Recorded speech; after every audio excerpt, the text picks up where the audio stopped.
Students, आज हम लोग एक हमारा टॉपिक छूटा हुआ है कि केंद्रीय उच्चिष्ट की कोणीय चौड़ाई कितनी होगी और उसकी रैखिक चौड़ाई कितनी होगी, इसका हम लोग अध्ययन करेंगे। तो हमारे सामने ये फिगर है। अब ये हमारा केंद्रीय उच्चिष्ट या मुख्य उच्चिष्ट है, इसकी हमें कोणीय चौड़ाई निकालनी है। इसकी कोणीय चौड़ाई जो है वो हम इस तरह से रिप्रेजेंट करते हैं, क्योंकि थीटा आधा तो इस तरफ आता है थीटा और आधा थीटा किधर आता है इस तरफ, तो चौड़ाई में ये पूरा ले लिया जाता है 2 थीटा। यहाँ से यहाँ तक आपका ये हो जाएगा, देखिए लैम्डा बाई ए इधर भी है, लैम्डा बाई ए इधर भी है, तो कितना हो जाएगा 2 लैम्डा अपॉन ए। ये आपके केंद्रीय उच्चिष्ट की कोणीय चौड़ाई होगी। अब केंद्रीय उच्चिष्ट की हमें रैखिक चौड़ाई याद करनी है, तो रैखिक चौड़ाई दैट इज इक्वल टू, इसको x से रिप्रेजेंट करते हैं 2x that is equal to 2 lambda a upon d। करनी होता है ये आया कैसे, ठीक ना? ये तो हम समझ गए ये कैसे आया, लेकिन ये नहीं समझ में आया हमें कैसे आया। तो रैखिक चौड़ाई दोनों तरफ x 2x। अब देखिए कोण बराबर होता है चाप बटे त्रिज्या।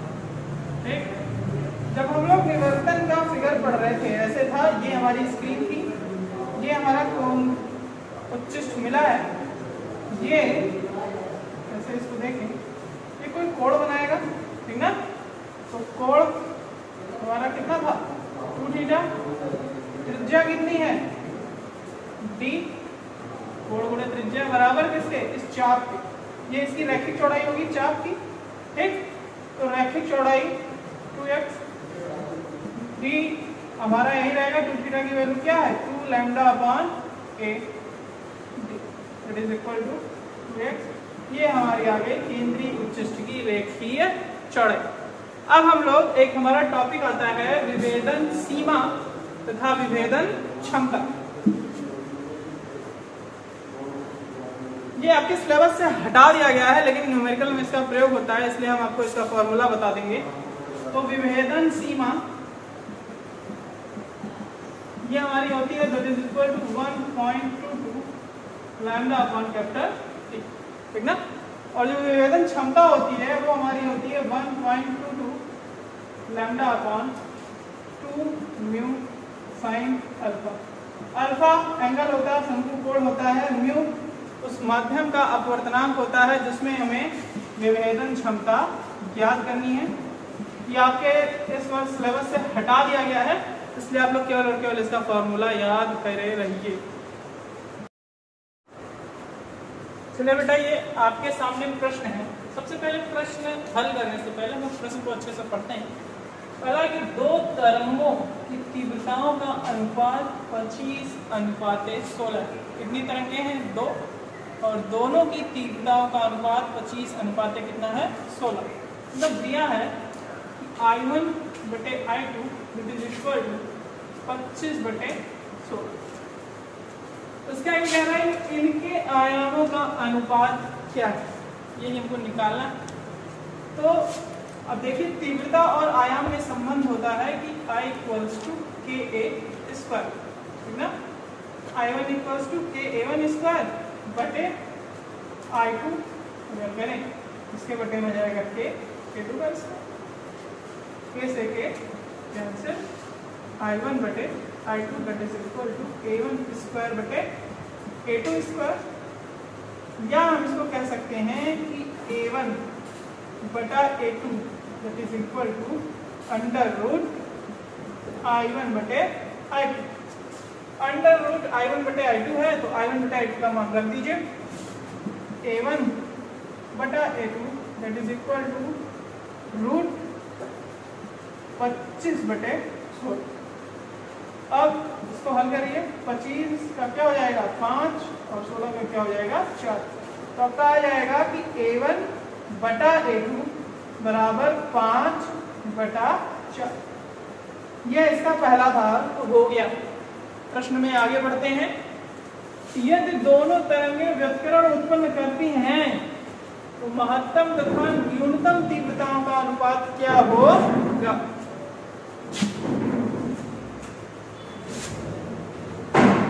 पूछ रहा है कि अगर दोनों तरंगे व्यतिकरण उत्पन्न कर रही हैं तो आई मैक्सिमम बटे आई मिनिमम की वैल्यू हमको क्या प्राप्त, हमको पता है कि आई मैक्सिमम जो हमारा होगा वो होता है के A1 प्लस A2 का होल स्क्वायर और minimum A1 modulus of negativity A2 का होल स्क्वायर, जो बड़ा होगा उसमें से छोटा हट जाएगा, के से के कैंसिल।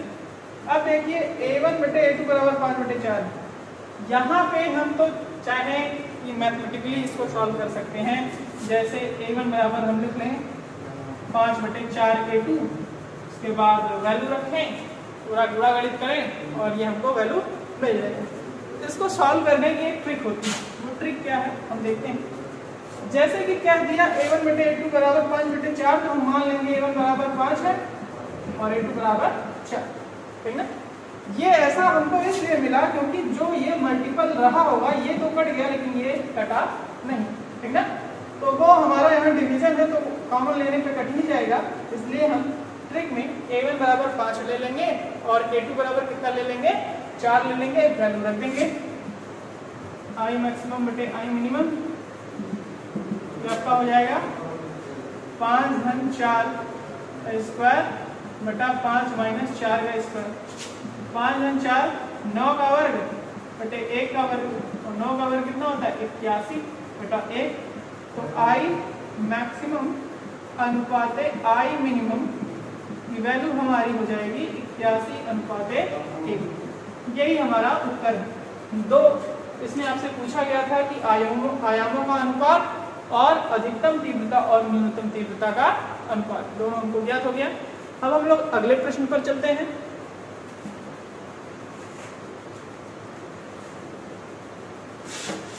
अगला प्रश्न आपके सामने है कि यंग के व्यतिकरण प्रयोग में 6000 एंगस्ट्रॉम तरंग दैर्घ्य के प्रकाश के लिए, मतलब लैम्डा इक्वल्स टू कितना है 6000 एंगस्ट्रॉम, प्रकाश के लिए स्लिटों से 1 मीटर दूरी पर रखे पर्दा, कितनी दूरी 1 मीटर, तो कैपिटल डी बराबर कितना है 1,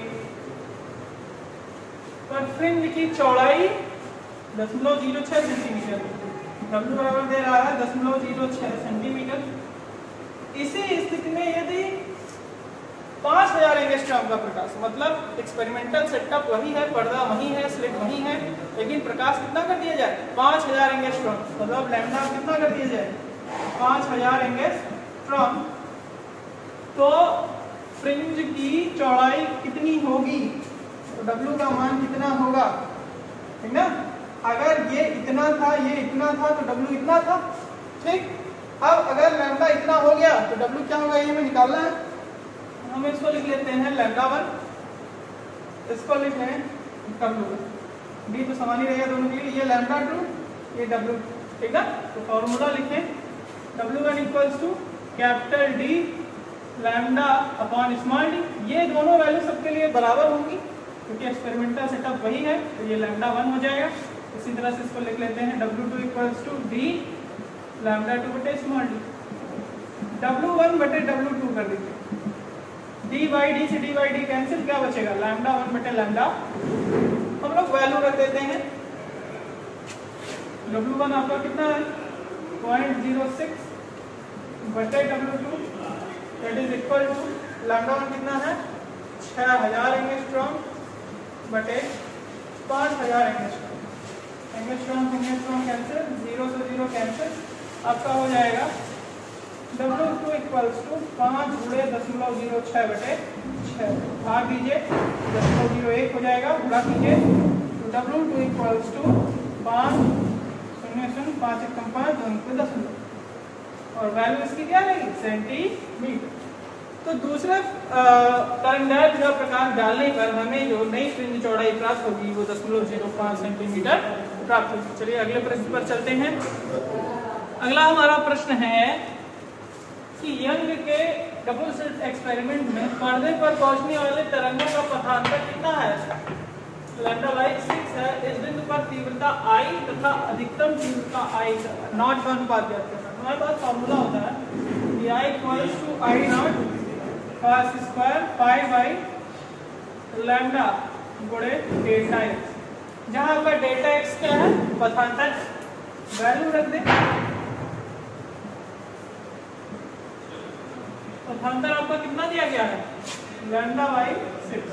लैम्डा से lambda cancel, I not equal to cos square pi by 6, मतलब cos 30 अंश का वर्ग। cos 30 अंश का मान कितना होता है, √3/2, इसी का होल स्क्वायर। तो आई बटे आई नॉट आपका आ जाएगा 3/4। यही हमको ज्ञात करना था दोनों का अनुपात। चलिए अगले प्रश्न पर आते हैं। हमारा क्या रहा है कि सोडियम प्रकाश से व्यतिकरण फ्रिंजें बनती हैं, ठीक। इनकी परस्पर दूरी 0.20 डिग्री है, मतलब आपका ये दो फ्रिंजों के बीच की दूरी उसकी कोणीय चौड़ाई कहलाती है। तो थीटा बराबर आपको दिया गया है 0.20 डिग्री।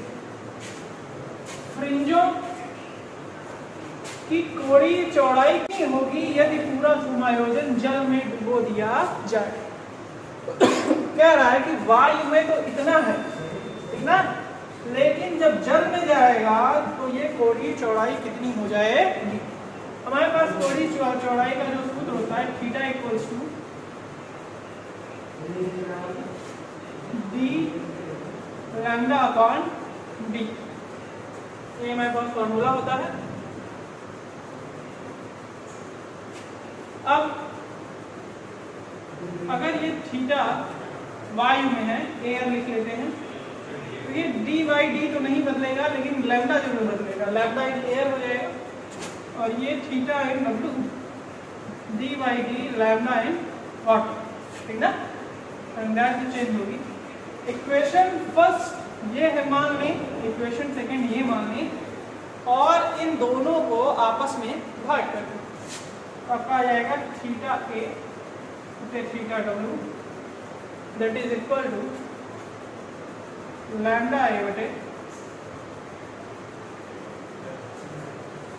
लैम्डा डब्ल्यू, ठीक ना।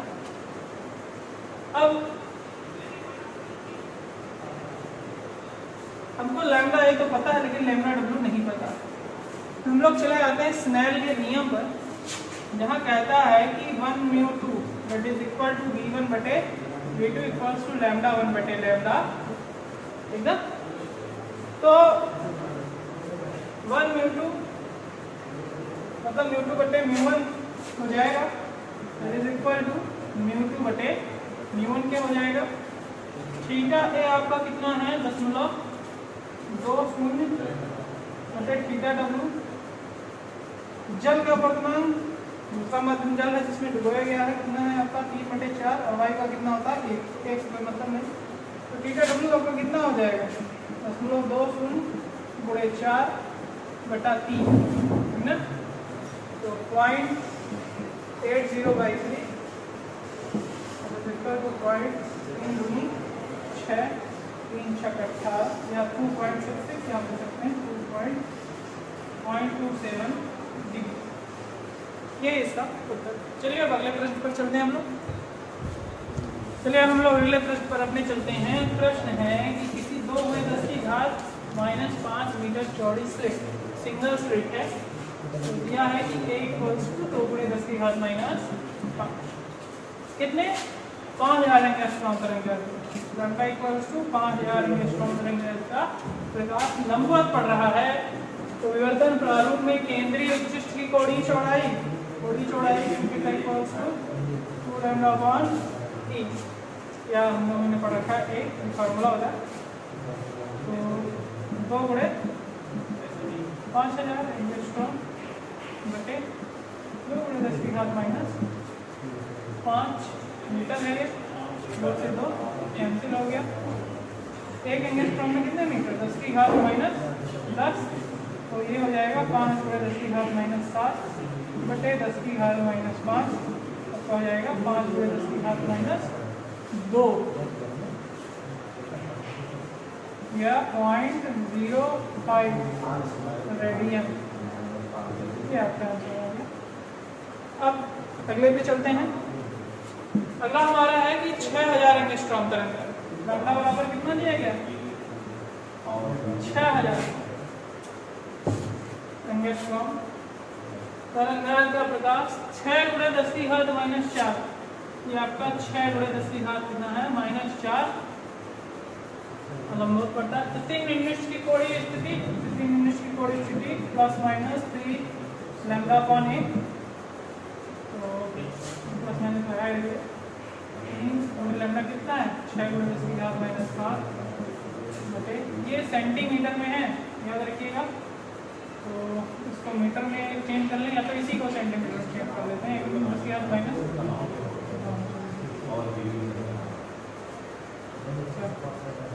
तो मीटर था 1 मीटर में 100 सेंटीमीटर, 10⁻² बटे 6 × 10⁻⁴, 4 कैंसिल, -4 ऊपर गया 6, तो 3 × 10⁻⁻1 या 0.3 ±0.3 रेडियन। अब है कि केंद्रीय उच्चिष्ट की कोणीय चौड़ाई ज्ञात कीजिए। तो केंद्रीय उच्चिष्ट 2θ = 2 λ/a, 2 × 6 × 10⁻⁵ सेंटीमीटर में ये है, बटे एक कितना है 6 × 10⁻⁴, ये कैंसिल, आपका आ जाएगा 2 × 10⁻⁴ 0.2 रेडियन। ये आपका आंसर 0.2 रेडियन। Thank you.